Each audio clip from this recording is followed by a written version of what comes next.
All of you, welcome back to Plus 2 Political Science online video class. Today we have discussing about the Part 1 Political Science textbook, the chapter number 1, Challenges of National Building. എല്ലാവർക്കും plus two political science online video ക്ലാസ്സിലേക്ക് സ്വാഗതം. Part 1 political സയൻസിലെ ഒന്നാമത്തെ അധ്യായമായ challenges of nation building, രാഷ്ട്ര നിർമ്മാണത്തിലെ വെല്ലുവിളികൾ എന്ന പാഠഭാഗത്തെക്കുറിച്ചാണ് നമ്മൾ ചർച്ച ചെയ്യുന്നത്. Okay, go through the chapters. Who has delivered the famous speech Trust with Destiny? Jawaharlal Nehru. Jawaharlal നെഹ്റുവിൻ്റെ പ്രധാനപ്പെട്ട ഒരു സ്പീച്ചാണ് ട്രസ്റ്റ് വിത്ത് ഡെസ്റ്റിനി അഥവാ വിധിയുമായുള്ള കൂടിക്കാഴ്ച. Who has the first Prime Minister of Independent India? Jawaharlal Nehru. In which year our Constitution was recognized by the Constituent Assembly? 1949 November 26. 1949 നവംബർ 26 Indian ഭരണഘടനാ നിർമ്മാണ സമിതി അംഗീകരിച്ച വർഷം എന്ന് പറയുന്നത്. When did the constitution of India came into force? 1950 ജനുവരി 26. 1950 ജനുവരി 26 ഇന്ത്യൻ ഭരണഘടന പ്രാബല്യത്തിൽ വന്നു. Will discussing in these matters in the +1 political science first chapter. What are the major challenges faced by the India soon after the independence? സ്വതന്ത്ര India നേരിട്ട വെല്ലുവിളികൾ എന്തെല്ലാമാണെന്നാണ് നമ്മൾ നോക്കുന്നത്. What are the challenges that are faced by the India attaining the independence or after the independence? States faced several problems, several challenges. We have discussing what are the challenges faced by India soon after the independence.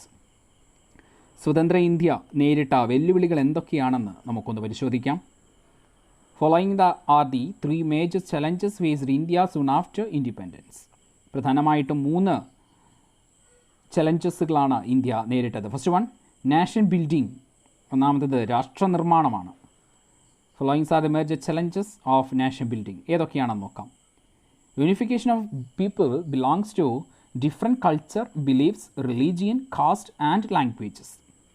ഇന്ത്യയിലെ വ്യത്യസ്ത സംസ്കാരങ്ങളെയും മതങ്ങളെയും ജാതികളെയും വിശ്വാസങ്ങളെയും ഭാഷകളെയും ഏകോപിപ്പിക്കുകയും ദേശീയത രൂപപ്പെടുത്തുകയും ചെയ്യുക.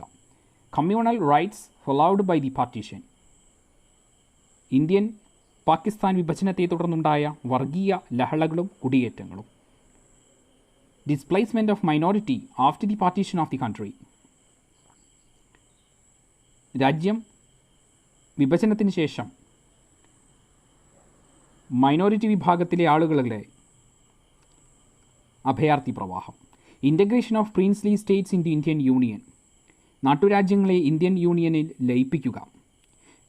Reorganisation of states based on the linguistic principles. ഭാഷാടിസ്ഥാനത്തിൽ സംസ്ഥാനങ്ങളുടെ രൂപീകരണം. These are the main challenges that are faced by the India after the independence for the national buildings. Okay. B, establishment of democracy. ജനാധിപത്യം സ്ഥാപിക്കുക. For the establishment of democracy, our India conducted an election in the entire country based on universal adult franchising. പ്രായപൂർത്തി വോട്ടവകാശത്തിൻ്റെ അടിസ്ഥാനത്തിൽ ഇന്ത്യയിലാകമാനം തിരഞ്ഞെടുപ്പ് നടത്തുക. For this, they have established a democratic country for conducting an election based on universal adult franchising. And the third one, ensure the welfare of all the people. എല്ലാ ജനങ്ങളുടെയും ക്ഷേമം ഉറപ്പാക്കുക. Irrespective of caste, gender, to evolve effective policies and programs to meet the problems of the literacy, unemployment, poverty, and to bring about economic development. അസമത്വങ്ങൾ, നിരക്ഷരത, തൊഴിലില്ലായ്മ, ദാരിദ്ര്യം എന്നിവ സർവ്വസാധാരണമായിരുന്നു. ആയതിനാൽ സാമ്പത്തിക വികസനത്തിനും ദാരിദ്ര്യ നിർമ്മാർജ്ജനത്തിനും ഫലപ്രദമായ നയങ്ങൾ രൂപീകരിക്കുകയും നടപ്പിലാക്കുകയും ചെയ്യുക. Okay, the conduct or to implement an effective policies to remove the problems of the literacy and to remove the poverty and unemployment. To attain or to strengthen the economic development. സാമ്പത്തിക ക്ഷേമം ഉറപ്പുവരുത്തുന്നതിന് വേണ്ടി ദാരിദ്ര്യ നിർമ്മാർജ്ജനത്തിനും അതുപോലെ നിരക്ഷരതയും ഇല്ലാതാക്കുകയും തൊഴിലില്ലായ്മ ഇല്ലാതാക്കുകയും ചെയ്യുക. അതുവഴി എല്ലാ ജനങ്ങളുടെയും ക്ഷേമം ഉറപ്പാക്കുകയും ചെയ്യുക. What were the two main goals of national movement of India that almost everyone agreed? Indian ദേശീയ പ്രസ്ഥാനത്തിലെ എല്ലാവരാലും അംഗീകരിക്കപ്പെട്ട 2 ലക്ഷ്യങ്ങൾ ഏതെല്ലാമായിരുന്നു? First one, establishment of the democratic government, ജനാധിപത്യ ഭരണക്രമം സ്ഥാപിക്കുക. Welfare of all, particularly the poor and socially disadvantaged groups, എല്ലാ വിഭാഗം ജനങ്ങളുടെയും പ്രത്യേകിച്ച് പിന്നോക്ക വിഭാഗക്കാരുടെ ക്ഷേമം ഉറപ്പുവരുത്തുക. Name of the theory which lead to the partition India and Pakistan, 2 nation theory. India Pakistan വിഭജനത്തിലേക്ക് നയിച്ച സിദ്ധാന്തമാണ് 2 nation theory. The exponent of the 2 nation theory was Muhammad Ali Jinnah. Muhammad Ali ജിന്നയാണ് ദ്വിരാഷ്ട്രവാദ സിദ്ധാന്തത്തിൻ്റെ വക്താവ്. Muslim League where the organisation advanced the 2 nation theory. 2 nation theory എന്ന ഒരു സിദ്ധാന്തം, ദ്വിരാഷ്ട്രവാദ സിദ്ധാന്തം മുന്നോട്ട് വെച്ച പ്രസ്ഥാനം മുസ്ലിം ലീഗാണ്. Which was the Muslim majority provinces opposite the partition of India, North Western Frontier provinces. വടക്ക് പടിഞ്ഞാറൻ അതിർത്തി പ്രവിശ്യയായിരുന്നു ഇന്ത്യ വിഭജനത്തെ എതിർത്ത ഒരു മുസ്ലിം ഭൂരിപക്ഷ പ്രദേശം എന്ന് പറയുന്നത്. Who was the leader of the North Western Frontier provinces opposite the partition of India? Khan Abdul Ghaffar Khan. India വിഭജനത്തിനെ എതിർത്ത വടക്ക് പടിഞ്ഞാറൻ അതിർത്തി പ്രദേശ നേതാവായിരുന്നു ഖാൻ അബ്ദുൽ ഗാഫർ ഖാൻ. അദ്ദേഹത്തിനെ ഫ്രോണ്ടിയർ ഗാന്ധി എന്നും അറിയപ്പെടുന്നു. ഖാൻ അബ്ദുൽ ഗാഫറിന് അതിർത്തി ഗാന്ധി എന്നും അറിയപ്പെടുന്നു. Whatever the difficulties faced by the government to implement the process of partition. India Pakistan വിഭജനം നടപ്പിലാക്കുമ്പോൾ അഭിമുഖീകരിക്കേണ്ടി വന്ന പ്രധാനപ്പെട്ട പ്രശ്നങ്ങൾ. During the time of the partition of India, the government faced several problems that are discussing below. There was no single belt of Muslim majority areas in the British India. There were 2 areas of concentration, one in the west and one in the east. മുസ്ലിം ഭൂരിപക്ഷമുള്ള പ്രദേശങ്ങൾ ഇന്ത്യയുടെ പടിഞ്ഞാറ് ഭാഗത്തും കിഴക്കു ഭാഗത്തുമായി കേന്ദ്രീകരിച്ചിരുന്നത്. Then some Muslim majority areas not willing to be part of Pakistan. ചില മുസ്ലിം ഭൂരിപക്ഷമുള്ള പ്രദേശങ്ങൾ പാകിസ്ഥാനിൽ ചേരാൻ വിസമ്മതിച്ചു. They were not willing to part of Pakistan. Muslim majority provinces of Punjab and Bengal had no Muslims belt. മുസ്ലിം ഭൂരിപക്ഷ പ്രവിശ്യകളായ പഞ്ചാബിലും ബംഗാളിലും ഹിന്ദുക്കൾ ഭൂരിപക്ഷമായ പ്രദേശങ്ങളും ഉൾപ്പെട്ടിരുന്നു. Non Muslims belts also included in the provinces that are Punjab and Bengal. The minorities on both sides became easy targets of attack. ന്യൂനപക്ഷങ്ങൾ നിരവധി ആക്രമണങ്ങൾക്ക് വിധേയരായി. Minorities on both sides of the border fled their home and found shelter in refugees camp. ന്യൂനപക്ഷങ്ങൾ കൂട്ടത്തോടെ പലായനം ചെയ്യപ്പെടേണ്ടി വരികയും and they were found shelter in the refugees camp. അഭയാർത്ഥി ക്യാമ്പുകളിൽ താമസിക്കേണ്ടി വരികയും ചെയ്തിരുന്നു. Why did India uphold the ideal of the secularism?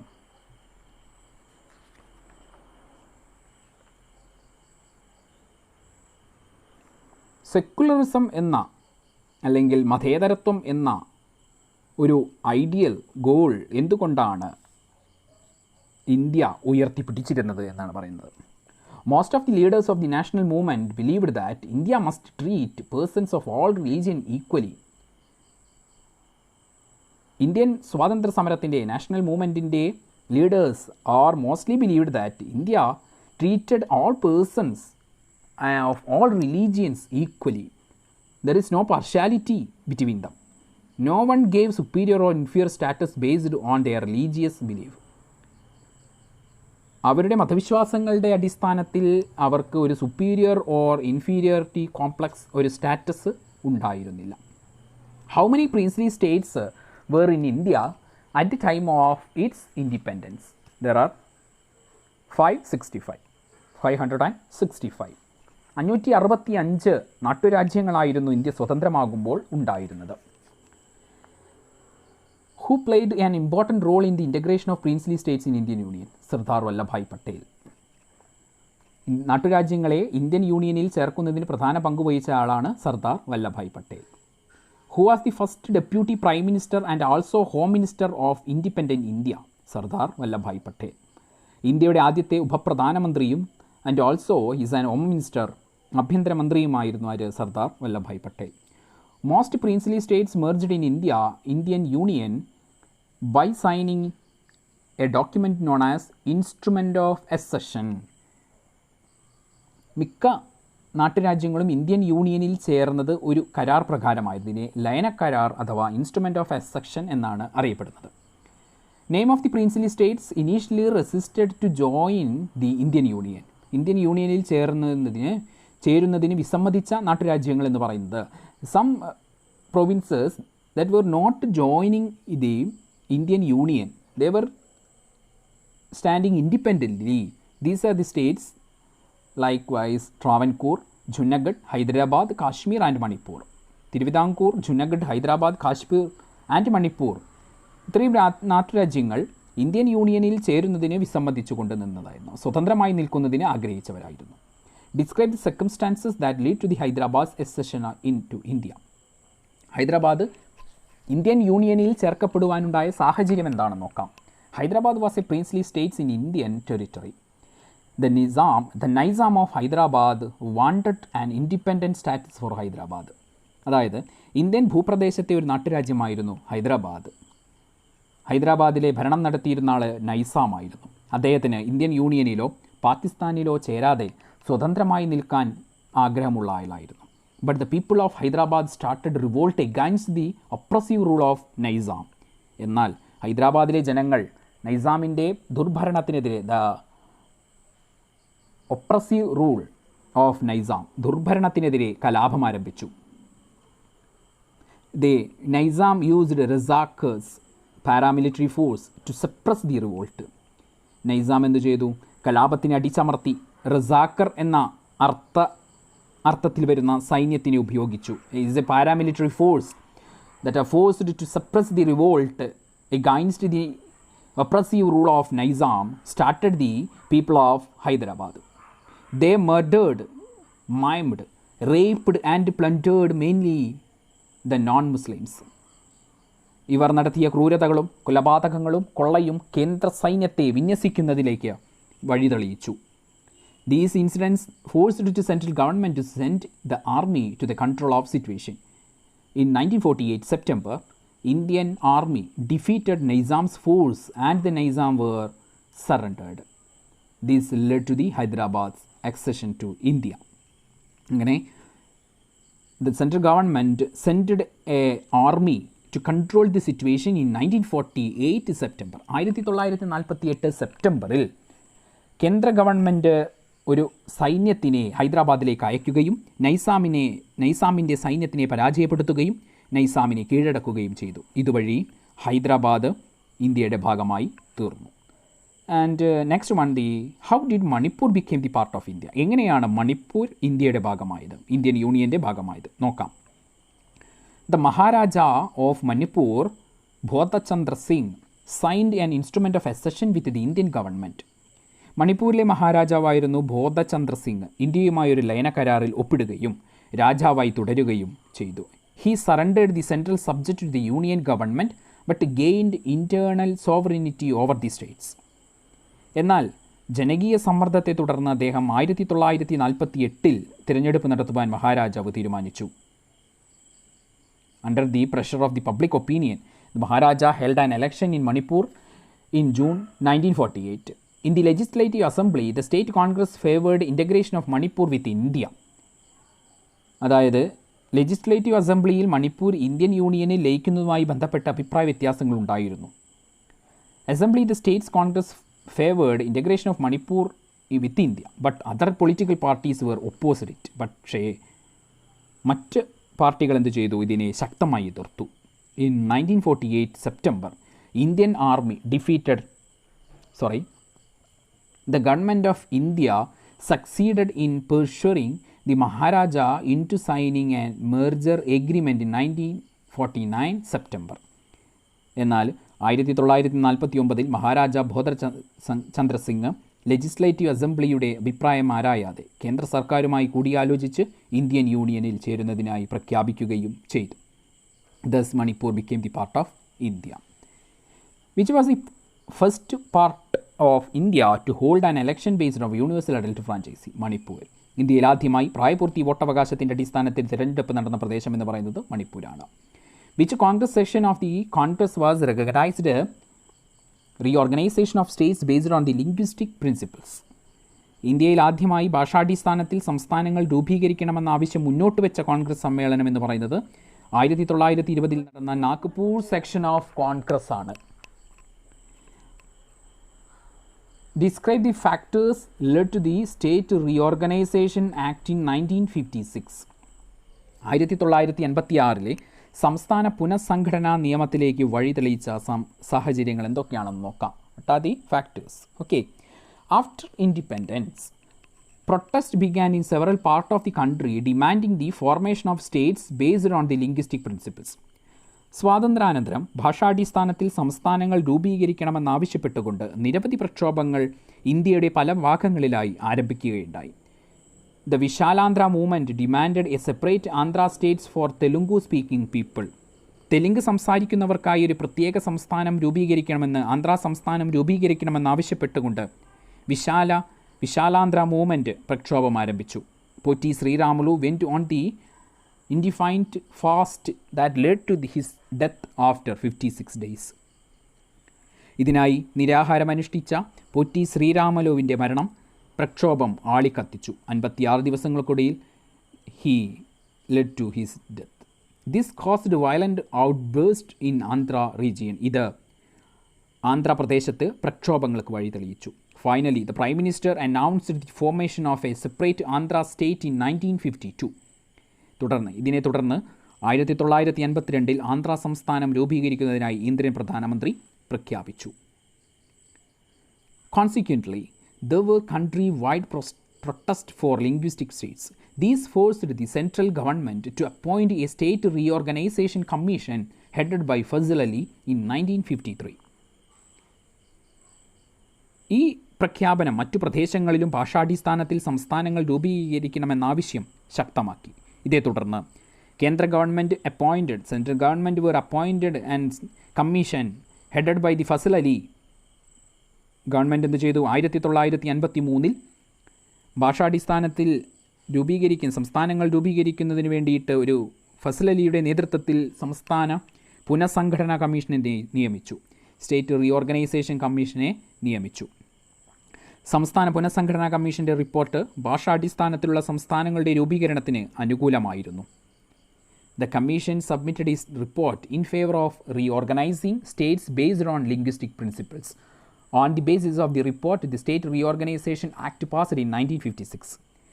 ഇതിൻ്റെ അടിസ്ഥാനത്തിൽ 1986 സ്റ്റേറ്റ് റീഓർഗനൈസേഷൻ നിയമം പാസാക്കി, സംസ്ഥാന പുനഃസംഘടനാ നിയമം പാസാക്കി.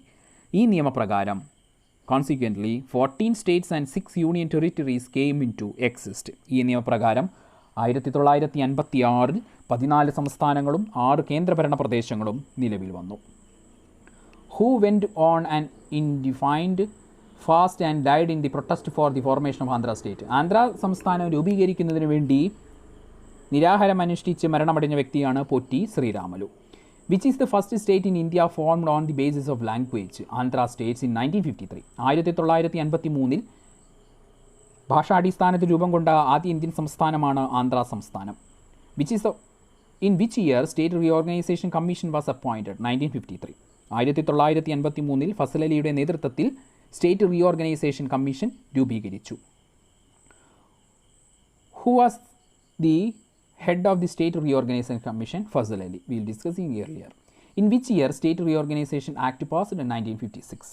1986 സംസ്ഥാന പുനഃസംഘടനാ നിയമം പാസാക്കിയത്. In which commission recommended that the boundaries of the state should reflect boundaries of the different languages? സംസ്ഥാന പുനഃസംഘടനാ കമ്മീഷനാണ് അങ്ങനെ വാദിച്ചത്. In which year 14 states and 6 union territories came into existence? 1956. 1986 സംസ്ഥാന പുനഃസംഘടനാ നിയമം പാസാക്കിയ വർഷം. The first general election in India was completed in the year 1952. 1982 ഇന്ത്യയിൽ ആദ്യത്തെ പൊതു തിരഞ്ഞെടുപ്പ് പൂർത്തിയാക്കിയ വർഷമെന്ന് പറയുന്നത്. ദ ഫസ്റ്റ് ഇലക്ഷൻ കമ്മീഷണർ എന്ന് പറയുന്നത് സുകുമാർ സെന്നാണ്. സുകുമാർ സെന്നാണ് ആദ്യത്തെ ഫസ്റ്റ് ഇലക്ഷൻ കമ്മീഷണർ എന്ന് പറയുന്നത്. ആദ്യ മുഖ്യ തിരഞ്ഞെടുപ്പ് കമ്മീഷണർ എന്ന് പറയുന്നത് സുകുമാർ സെൻ. ഓക്കെ, അപ്പോൾ ഇത്രയുമാണ് ഫസ്റ്റ് യൂണിറ്റിൽ നമുക്ക് ഡിസ്കസ് ചെയ്യാനുള്ളത്. These are the main point that we discuss in the first unit, challenges of nation building. Okay, thank you. Next ക്ലാസ്സിൽ നമ്മൾ സെക്കൻഡ് ചാപ്റ്ററുമായിട്ട് കണ്ടുമുട്ടാം. ഏതാണ്? ഏകകക്ഷി മേധാവിത്വ കാലഘട്ടം, one party dominance. The second unit, one party, ഇറ of one party dominance. Okay, thank you.